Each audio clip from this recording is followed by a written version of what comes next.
You know, a lot of people are asking this question. People around the world and other countries are looking at America and they're just like, man, you guys have so many jails and prisons. It's like, why are so many men in American prison? It's like, especially African American men, you know. And I remember being a kid, I went to an ant mound. There were some harvest ants, I think is what they were.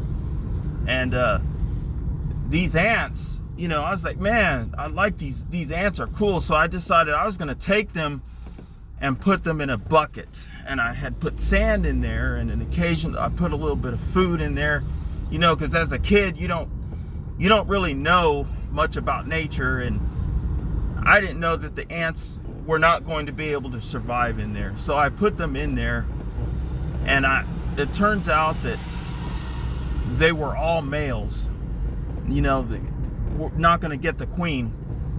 And after a few days, they started destroying each other.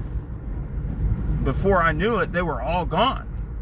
And I remember my father, I said, Dad, why are the ants dying? Why are they tearing each other apart? Looks at me and he says, son, it's because they don't have a queen. There's no queen to stabilize the nest. And then of course he says, you know, you got them in a bucket. They can't, it's not a healthy environment for them, and they can't hunt or gather or provide food for themselves. And so they died, you know. And so my father said, yep, you have to have a queen.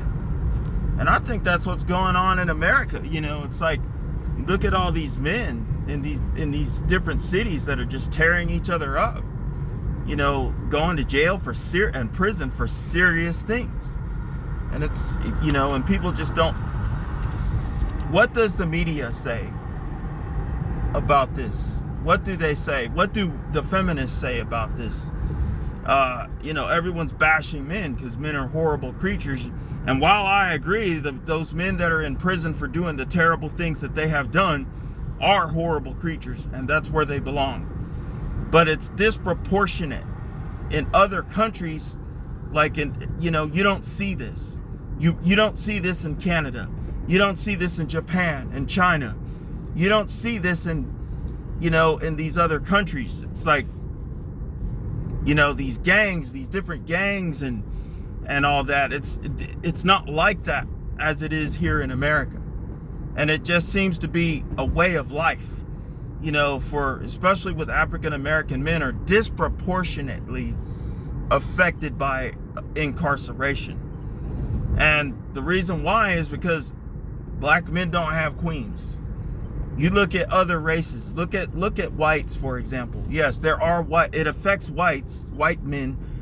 A lot of these white men, they grew up in homes without fathers. Their mothers often were dysfunctional. And so, yeah, you're going to have a big problem with, you know, but it's not like it is with African Americans. It's unbelievable, the rate of incarceration with black men going to prison. And it's because a lot of it has, look at these black men, these young black men, you know, only a few years out of high school, and they're already a lifer, man. They're already going to do 10, 15 years. And that's with parole. And it's like, you think to yourself, you know, why is this happening? Why? Look at the lifestyle. Look at how these men have been raised. A lot of them were abused as children. The behavior of the mother determines the behavior of the child. That's the way it goes. That's it. You know, the behavior of the mother determines the behavior of the children. And a lot of these children, they had abusive mothers. And not only that, but there was no father. You know, it was a situation where they were in a home and there was no father.